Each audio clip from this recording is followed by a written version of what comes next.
There are a lot of good books out there that I've rejected, and it doesn't mean they were bad, and it doesn't mean I didn't like them. A lot of it is about landing on the right desk at the right time.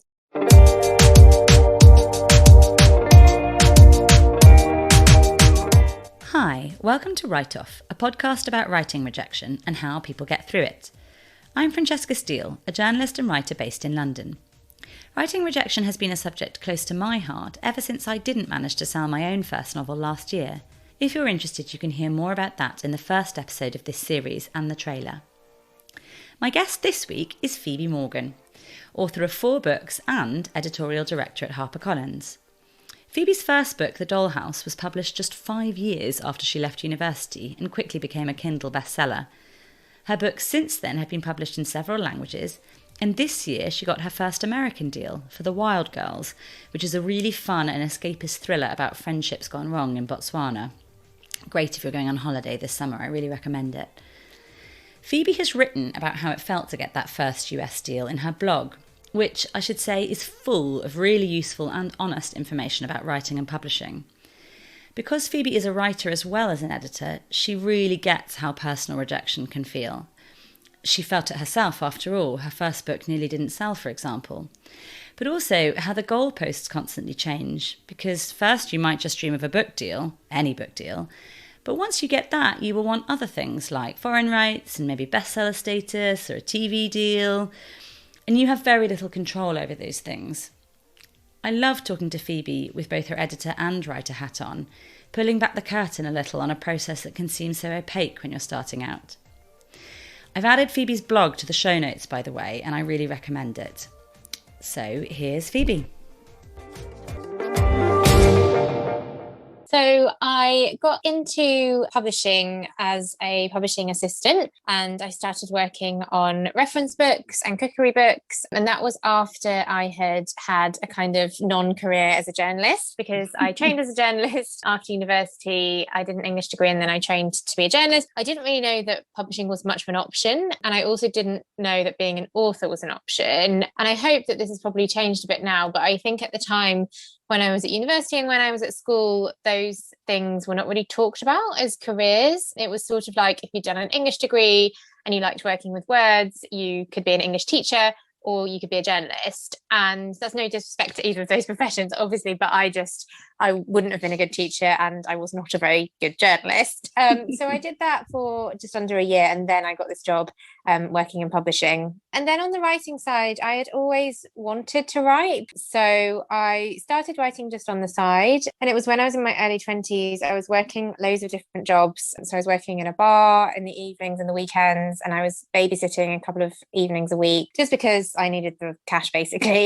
And so I was doing like kind of multiple jobs, but I was also writing this book, which eventually became The Dollhouse. So I just kind of did it in these weird scraps of time when I could. And then I started sending it out to agents. Were you really organised about agent submission, and were you nervous about it? I had this big spreadsheet, had this Excel document that I kept a list of all the agents that I wanted to submit to, and then a column saying what date I had sent it to them, and another little sad column which I would put a little R in when I got a rejection, which ended up being a lot of columns. I was, to be honest, looking back, I was just a bit kind of trigger happy with it, with the emails. I sent it out quite widely. I was not very selective. I mean, I did research, and I didn't send it to people who didn't represent thrillers, but I sent it to quite a lot of people at the same time. I think I got quite lucky with my agent, to be honest, and I can't remember exactly how long because it was a while ago, but I think it probably actually only took a few months to actually get proper agent interest.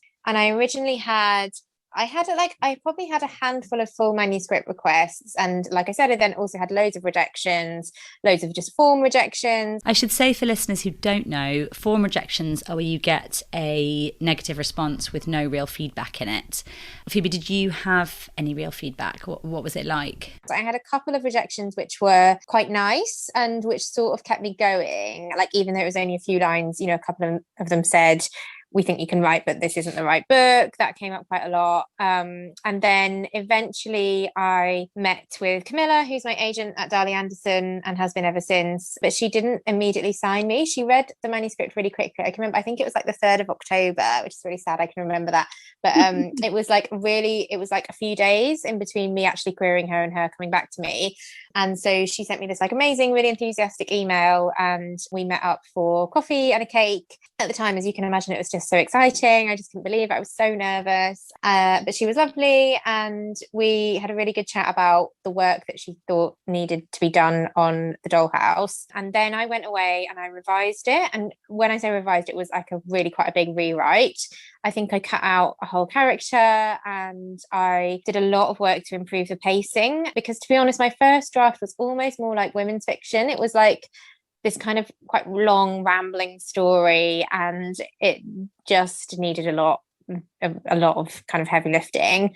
And so then that probably took me like a few months, and then I resent it to her. Then she read it, and then she sent me this email saying that she wanted to offer me representation. And I remember where I was in Foyles, which was appropriate. I was in the cafe at the top of Foyles on Charing Cross Road, and I was sitting with my friend, and I hadn't told my friend or really that many people at all that I was writing, and I certainly hadn't said that I was sending it out to agents. And so when I got this email, I didn't want to tell anyone. I think I like excused myself and went to the bathroom and then just like read it again, just so I could like actually take it in. And that was lovely, and that was like a real turning point for me. So then we did a bit more work, and then it went out on submission.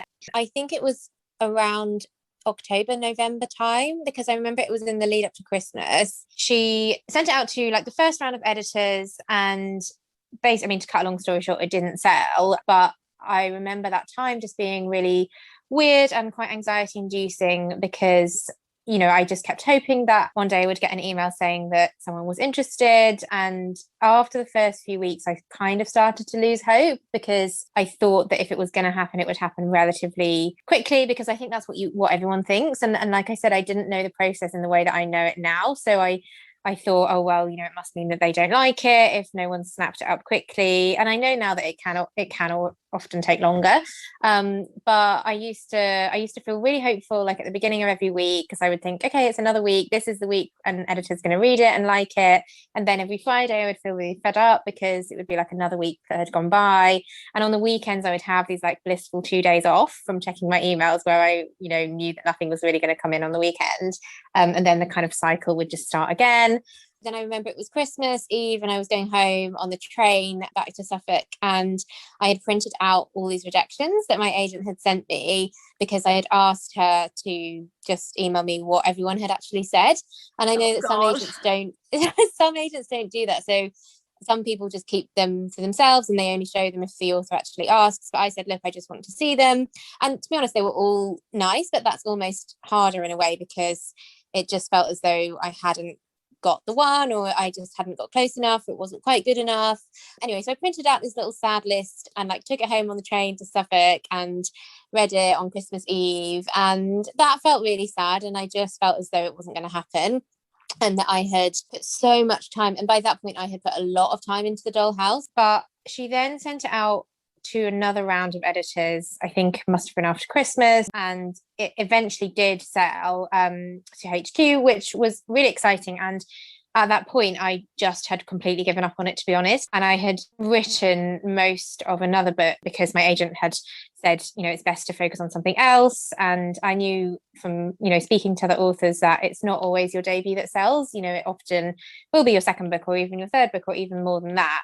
And I think it definitely taught me a lot about the kind of rejection process. I think it gave me like quite a thick skin, those months where it didn't sell. Did it feel, when you were going through that process, when you were really in it, did it feel like it was teaching you something, or did it just feel awful at the time? No, I can say that now, looking back. At the time it just felt awful. I just felt like it hadn't worked. It's really funny, that feeling where you have an agent but you don't have a deal, because the way that agenting works, for people that don't know, is that you don't pay your agent at any stage. Basically, if your book sells, they then take a commission. So they take like a cut from everything that I earn now. But at the time, I remember I just felt really guilty, because I felt like Camilla was, working on my behalf and that it hadn't sold, and I had kind of let her down and let Darling Anderson agency down, which is like a really amazing, prestigious agency. And I felt I didn't want them to regret that they had signed me up. And she wouldn't, she was lovely. She would never say anything like that. And I don't actually think she did feel like that. That was just kind of in my head, because agents understand, what they're getting in for. But yeah, at the time it was hard. But then, because I think for a lot of people, getting an agent is like the holy grail, and so you spend so much energy getting an agent that then when you've got that, you kind of mistakenly think that that's it and that you have a deal, but you don't. So there's this kind of second loop to get through, and sometimes that can take longer. So yeah, it was definitely hard at the time. What did you do to celebrate when you got your deal? I can't really remember. I went for a drink. I had a drink with my agent, which was really nice. I honestly can't really remember, which is so weird, isn't it? I think because I can remember some moments about the journey, like in real clarity, like this moment where I got all the rejections and I like went home on the train. I don't know. And I suppose sometimes you remember the bad bits more than the good bits. It's so interesting that you remember the kind of the rejections over Christmas more than you remember the deal. Yeah. I wonder if that's often the way. It was a weird process. It did take a long time. It was quite drawn out. There was quite a lot of up and down. And yeah, like I said, I had kind of made peace with the fact that the dollhouse was not going to be the one that sold. And so when it did, it was just like a kind of extra bonus in a way. Yes. Was it hard to drag yourself back into it in a way, having put it to rest? Yeah, it was. And I remember my editor said something about changing the ending. And I was just like, no, I mean, I didn't say it in that way, but I just felt, we just had a chat about it. And, I obviously would have done. I really respect all my editors, feedback and everything like that. But I think by that point, I just felt as though I had really been through the ringer with that particular book. So yeah, it was kind of weird to drag myself back into it. Sometimes I do still think it's really strange that people have read that story, because I did write it when I was quite young, and it feels quite unpolished looking back. I really don't think it's my best work.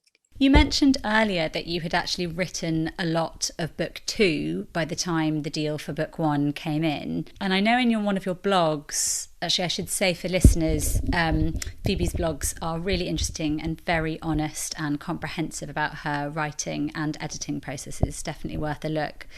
But in one of the early ones, Phoebe, you talk about how, I think you say that Camilla was trying to talk to you about book 2, which you had written a lot of, but you were still mourning book 1 and were finding it difficult to move on.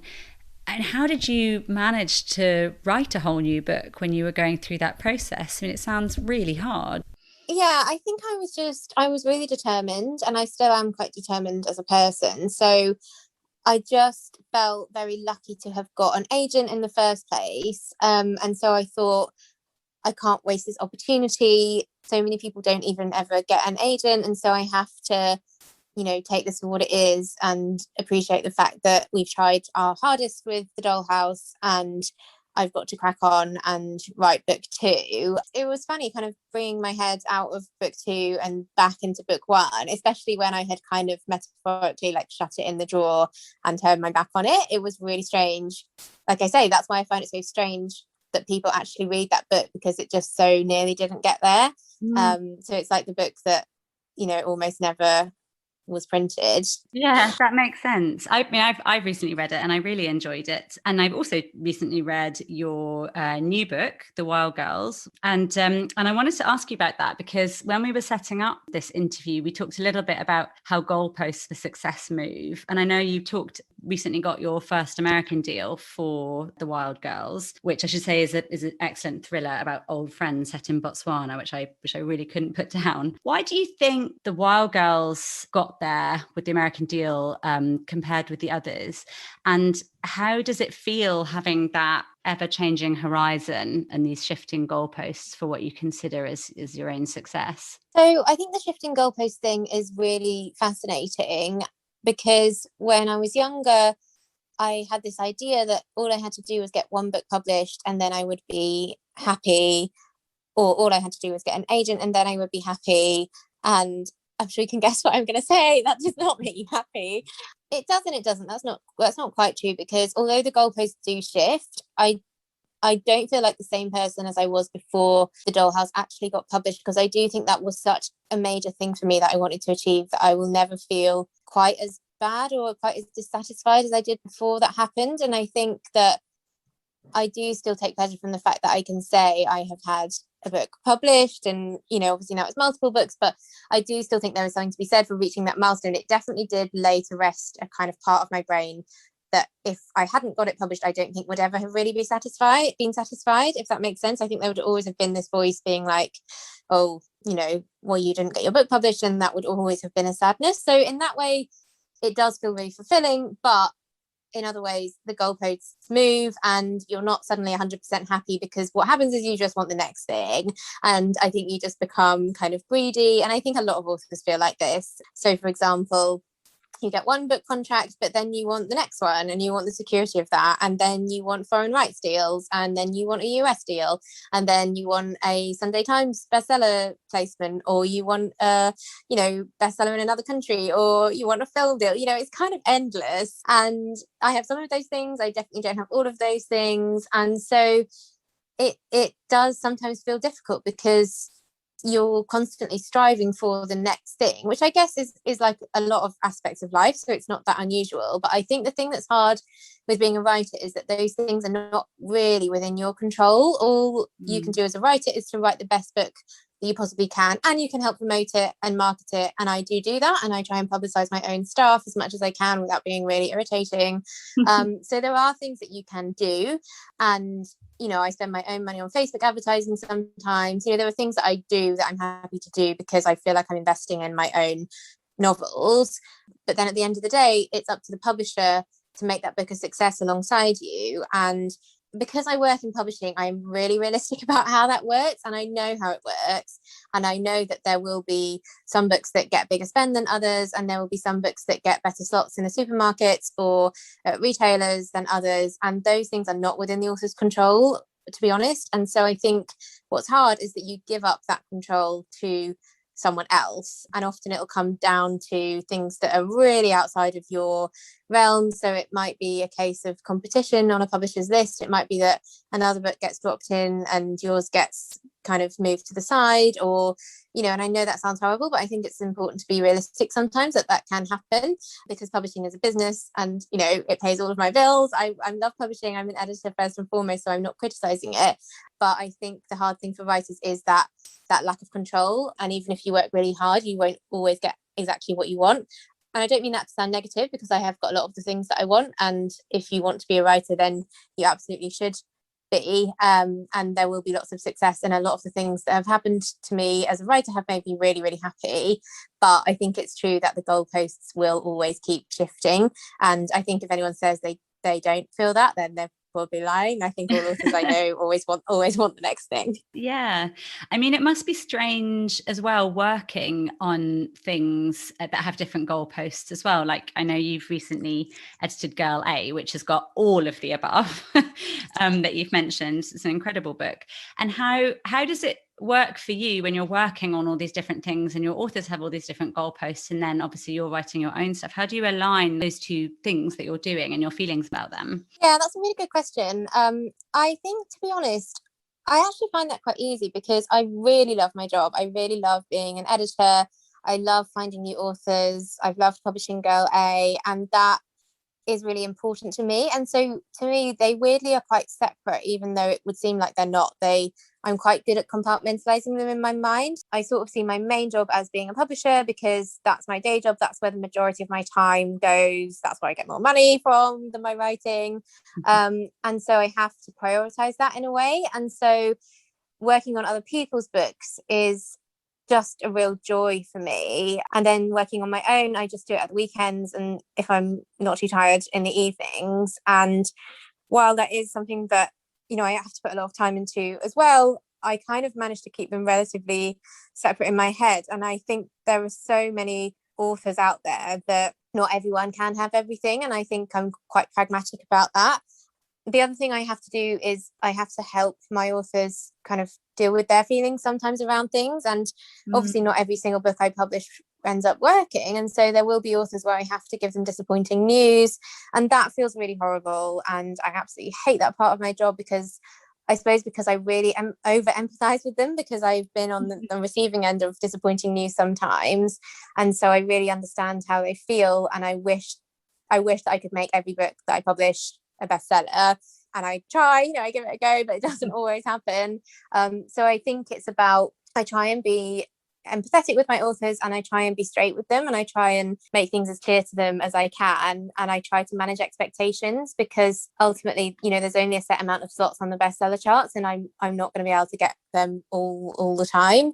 So I think it's important to let authors know what their goals should be and what kind of sales that we might expect. And you can't put numbers on it and that sort of thing, but I just try and communicate as much as I can with the authors, because I think the worst thing is not knowing and just kind of sitting at home and not really knowing what's happening to your book or what might happen next. So I try never to do that. I think it's so interesting to hear all this, because when you haven't yet been published, it seems like white noise in a way to think of all the things that could happen after it's published. And then, to hear that people are sort of having bad news after it's been published is just a very odd thought, although it makes complete sense. I think it feels like a good time to segue into asking you questions with your editor hat on. How many submissions do you get every week or year? And how many do you take on? So at the moment, I know I keep a little list of submissions in my inbox to go through. So I know at the moment I have about 15 on that list. And those are ones that have probably come in the last week or two. And I try to make a decision on a book within a couple of weeks. Sometimes it does go longer than that, because, if there's a lot going on in the day, then I just haven't got to the submission yet. But I try really hard to get back to agents within, I guess, like maximum a month, although I'm saying that and I'm sure there'll be agents listening being like, oh, she took longer than that. But I do try not to take ages, because I know how it feels to be waiting, and so I just don't like that. But there is a lot of reading in this job, and so at busy times it is just tough to find the time to read.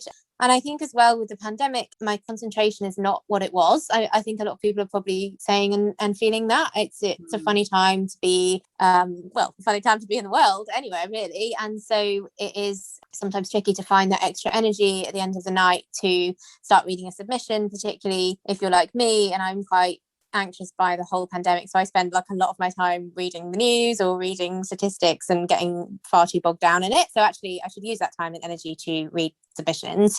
So they come in, I probably get submissions most days. I get all mine from literary agents. So everything that comes through comes with an email from an agent or a phone call and a pitch and a little bit about the author.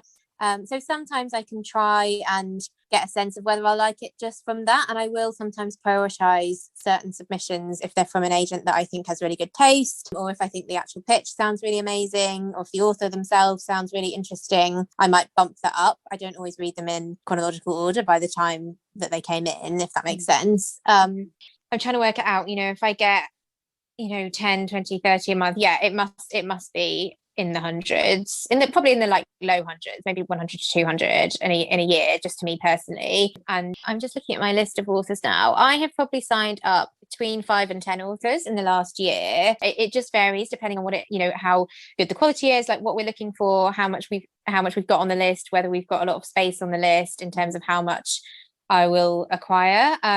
But unfortunately, yeah, it is quite a small percentage that we actually buy out of the ones that we do get in.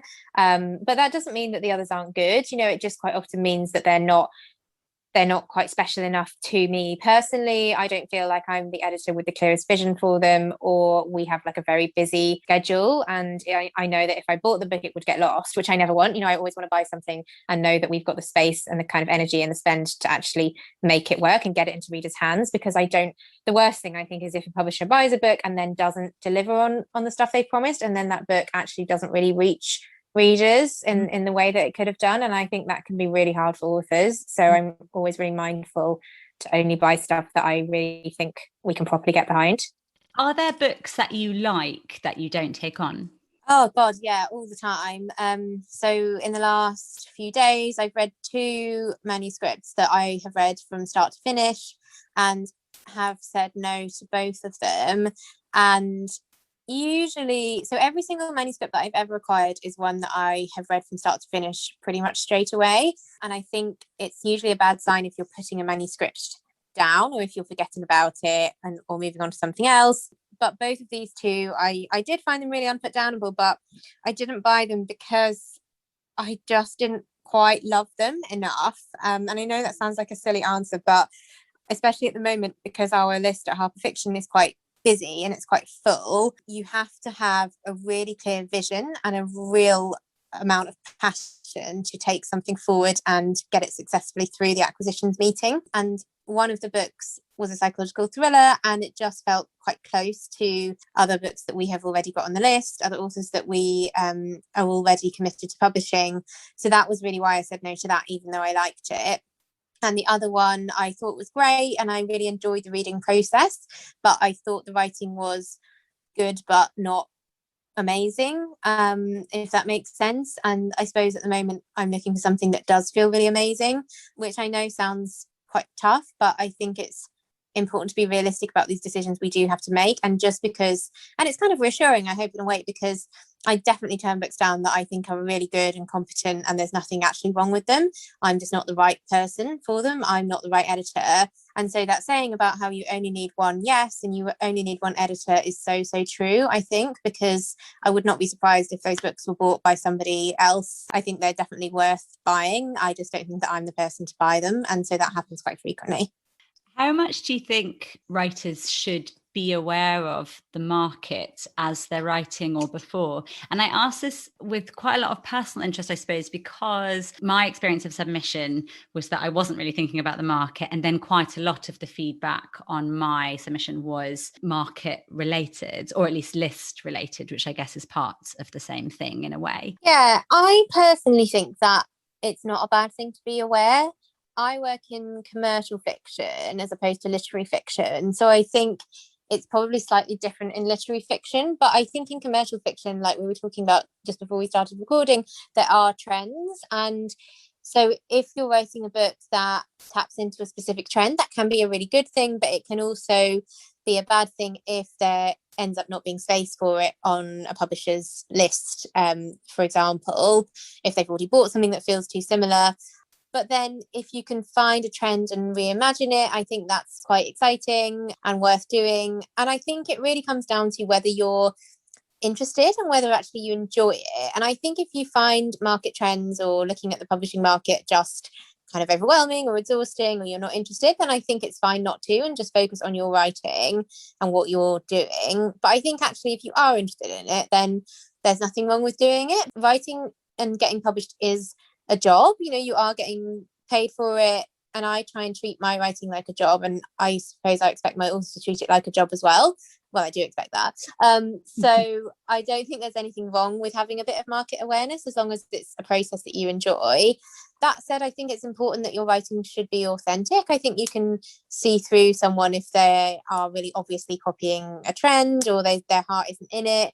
But actually, if you find a trend that you think, actually, that sounds really fun, I'd like to give that a go, I don't think there's anything wrong with doing that. And it's also worth knowing what else is out there, because if you have an amazing idea for a book and it's got a really brilliant hook, but then actually someone else has done that a few months ago, that will probably hamper your chances. So it's worth you knowing that. There's a really memorable anecdote about Hilary Mantel, who didn't find a publisher for her first novel, which was set in the Place of Greater Safety, which was set in the French Revolution, and got a lot of rejections when she first sent it out, I think in 1979. And then after she'd written a bunch of contemporary novels, she then had that published as a later novel. Does that sort of thing happen quite a lot, or is that a sort of one-off example? Because it is fascinating to think that something might not be right now for those editors, but might be right in, I don't know, 5 years or something. Yeah, I think trends come and go, definitely. I think that does happen.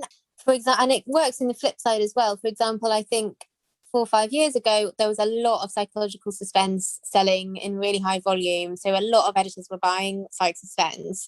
And now we are still buying it, but there is a lot out there because we bought it and we published it. So it's our own fault. But the market is very saturated. And so I think it is much harder to get a good psych suspense novel through an acquisitions meeting now than it was 5 years ago. I think it's much harder. And I think the bar is much higher. And so we basically have all raised our expectations. So now when psych thrillers come in, the hook has to be even stronger and the writing has to be even better. So that's the kind of flip side of it. But yeah, definitely on the other side of it, it might be that, maybe a few years ago, a cozy crime novel wouldn't sell, but now people are more interested because of the massive success of The Thursday Murder Club by Richard Osman, which is kind of different because he had his name attached, and it's a great book and it's been published brilliantly, so it's not just his name, but obviously that has helped. So it doesn't necessarily mean that all cozy crime will now start selling, but I think it does mean that more publishers are open to that. So it might be that if you had a cozy crime book 5 years ago, it didn't work. Actually, now the market has changed and editors are more in the market for that genre. So I think that definitely does happen. And I think, there was a big trend for what we termed uplit, because publishers love having terms for these things, after Ellen Oliphant and so on. And there'll sometimes be one big runaway bestseller like The Girl on the Train or like Ellen Oliphant, or, like various number of books that have had that kind of unpredicted success. And then what you get is a kind of couple of years of, I guess, copycat publishing in a way, but that's not to do those other books down, because they can be really brilliant as well. So yeah, I think that definitely does happen. I think it's always worth keeping copies of your books. If you've got a manuscript on the computer or in the drawer, then, you never know when the right time might come for you to get it out. It might get snapped up. What do you think debut authors, what do you think are the biggest mistakes that debut novelists make editorially? That's a good question. I think people sometimes can rush it a little bit and send it out before it's ready. I know that I definitely did that. So that's why I think it's really strange that my book actually did get published, because I think I did rush that, the first one. But I think it's a hard balance, because you don't want to hang on to a book forever. You don't want to be so perfectionist that you can't ever let go of it. You have got to be able to let it go at some point, but you have also got to make sure it's as good as you can possibly make it. I also think actually something I see a lot is the opening is not strong enough. And because, as I said, we do get a lot of submissions, if the opening pages don't grab me, or I don't think they're strong enough, it is off-putting. And so I think there are some authors who think, and it's understandable, but I think they will start off quite slow, or they'll start off with a sort of slightly meandering opening, and then the good part comes later, and the book kind of builds to something which is much stronger. But the problem is that if you do that, an agent or an editor might not ever get to that good part, and that's a massive shame. And by that, I don't mean that your book has to open in a huge James Bond action scene. That's not it. But your writing has to be really brilliant in those first few pages and those first few chapters. So I would say it's really important to focus on the opening as much as you can. And obviously the rest has to stand up to that standard. But I think really, really hone the opening. I just can't stress enough how important even like the first page is. And I know that speaking to agents who get even more submissions than editors, they get hundreds. Some of them will read a couple of sentences and know that actually the book isn't for them. So just make sure that your opening is as strong as you possibly can make it. I think that's a really interesting comment about the first couple of sentences, even, because I was going to ask you about voice, which is very personal for both writers and readers. And I wondered if we could talk for a second about what that actually means to you, because it is quite a kind of nebulous concept in a way. What do you think voice is, and how important is it? Would a great voice override an average plot for you, say, or... So I think it partly depends what kind of books you're publishing. So sometimes if you're publishing really commercial fiction, the plot is more important than the voice, and having a really great hook and a really strong plot can be enough, and it can appeal to, you've got to know exactly who your audience are. And if your audience are buying very plot-driven novels and you've got an amazing idea behind it, then as long as the writing is good, then that could still get through and be quite successful. And I'm sure we can all think of books like that. And I think actually strong plotting is a real skill. And so it's really clever to get a brilliant plot together. I think obviously the very best combination is an amazing plot and an amazing voice. But I also think the voice can be quite subjective, and you do get some books where you have every publisher in London clamoring over them, but they really are the exception.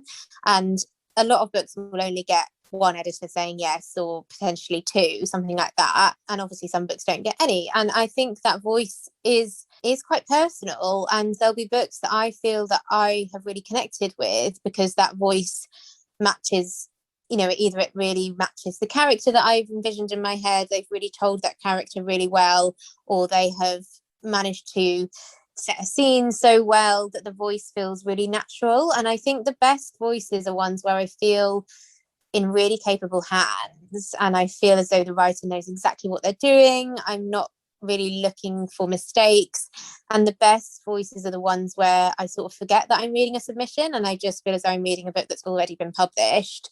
And to be honest, that's quite rare to find, and voice is something that you can definitely hone with an editor or an agent as well, but it's also something that I think people do struggle to explain or quantify because it can be quite unique, and some writers do have really unique voices, and that's not necessarily something that you can go away and learn. So that's why I would come back to my point earlier about trying to write in an authentic way and writing about subjects and people and subject matters that feel important to you and feel authentic to you, that you feel like you can bring something new to the table on, because that I think will shine through and that will help the voice feel stronger. Yeah. Looking back on your own voice, do you think that's something that you honed? I mean, the two of your books that I've read seem to share a strong interest in kind of female friendship and how that can grow or sour and so on. Is that something you'd always intended to write about? And is it something you feel you've honed as you've written more and more? Not necessarily something I plan to write about. It's really strange. I always end up writing about the same thing. So they must be really in my consciousness without me realizing. Because I always end up writing about, quite often I write about infertility, and I don't know why, because I know it's something that people do experience, so I don't mean this insensitively, but it's not something I've personally experienced yet. So I don't really know why I keep coming back to it, but I think there are certain topics that do recur in my books. And so I think they must be things that I have strong feelings about. Do you know what I mean? So I think people end up coming back to what they know sometimes, and they write about either what they know or what they feel strongly about. I hope that my voice has changed across the 4 books. I think the Dollhouse is probably the weakest of all of the 4 of them, because it was the first one, and I hope that my voice has been honed by working now with my agent for a longer period of time, and also working with editors, and also as my own publishing career develops as an editor. You know, I hope that I can kind of utilize some of the same skills that I give to my own authors with my own books, if that makes sense. And I think all writers develop and grow, and I think sometimes you might have a couple of misses, and you know, you might have if you look at an author with a really, really strong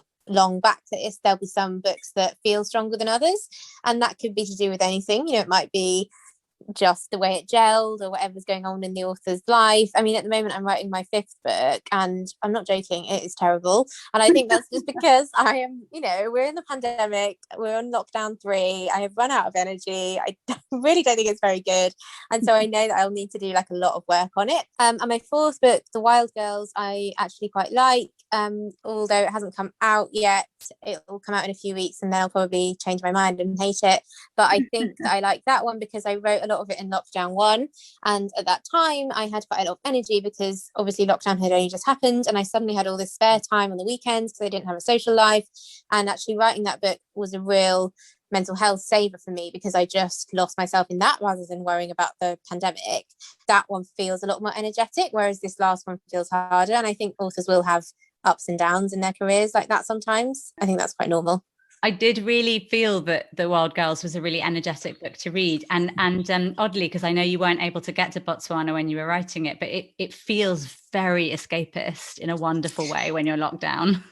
Oh, I'm really glad. And I think that's probably because I wanted to escape as well. You know, I was looking at pictures of Botswana and watching videos and doing all this research. And it was because I was trapped in my flat in London, wanting to be anywhere else. And so maybe part of that is coming through in the writing. I'm sure it is. What do you think all writers should know about rejection and how they can get past it in its different forms, kind of pulling together your experiences as a writer and as an editor, and having seen writers of your own at different stages experience it in different ways? Well, I would say firstly that everybody gets rejected. I mean, I know quite a lot of writers now, and I honestly can't think of anyone who hasn't been rejected in some shape or form. And really people that you wouldn't think as well, like people that seem really successful on the outside and might be, you know, multiple time bestsellers, they weren't always that. And for some people, it's taken them a really long time to get to where they are. And it might be that they change genre or they change name, and you don't know,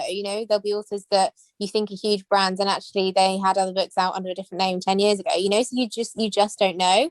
And so first of all, yeah, I wouldn't go in assuming that you're the only person ever to be rejected, because it's just so not true. I think people deal with it in different ways. I think it helps me to know that I'm not alone in that, and that people have been through similar journeys. When I was first trying to get published, I used to go on this website called Literary Rejections, which was people's literal stories of their rejections, which I found quite heartening. And so I used to do stuff like that, and I used to trawl the internet looking for people's experiences of being on submission. And it's not plain sailing for everyone, and it can, getting published is quite difficult. And I'm not saying that to dissuade you, of course not. I think everyone should give it their absolute best shot if they want to. And if you keep going, I think that most people probably will. I think persistence is absolutely key. I think it's really crucial to keep going, but there will be rejection along the way. And I suppose for me, I sort of think I've developed a bit of a thicker skin now, but then there will be certain things that kind of catch me out. Like something happened the other day which upset me, and I thought I had kind of built myself up against that, but you never know what abilities will come back.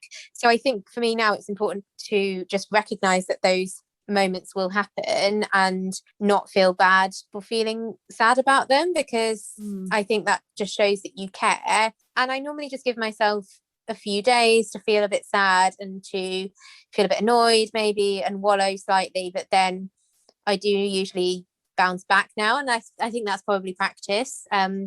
So I think that can just take a bit of practice bouncing back each time. And I think if you're getting a lot of rejection for a particular manuscript, and if the rejection is specific, then it might be that isn't the book for you, and you go away and you write your second book and that's the one that works. So I think you have got to have that grit, and you have got to be prepared to keep coming back.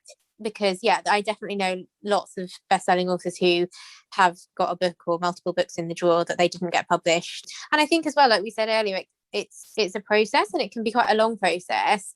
And just because you do get published, it doesn't mean the rejection necessarily stops. There'll be other things you have to prepare for. So it might be that a certain retailer doesn't take your book, or your book doesn't get a foreign rights territory that you wanted, or it gets rejected from film scouts, or there's all sorts of things. But that's like anything in life, and I think if you try and take some of the emotion out of it, and you're a bit more pragmatic about it, and realize that rejection happens in all forms of life and in all jobs, then that makes it slightly easier. But I think that's hard for people, because writing does feel like a really emotional process, because you're pouring so much of yourself into it, and also because it takes so long to write a book. So I think that's the hard thing. And sometimes it doesn't match up. So if you've been working on a book for a year and then it gets rejected by 10 editors over the course of a couple of weeks, that's really, really tough. But it does happen. And again, I hope it's helpful for me to say that actually there are a lot of good books out there that I've rejected, and it doesn't mean they were bad, and it doesn't mean I didn't like them, or that I hated the author, or anything like that. A lot of it is just stuff that you can't control, and so a lot of it is about landing on the right desk at the right time. And I do think there's a certain amount of luck involved in getting published, so sometimes it's a matter of waiting until it's your time.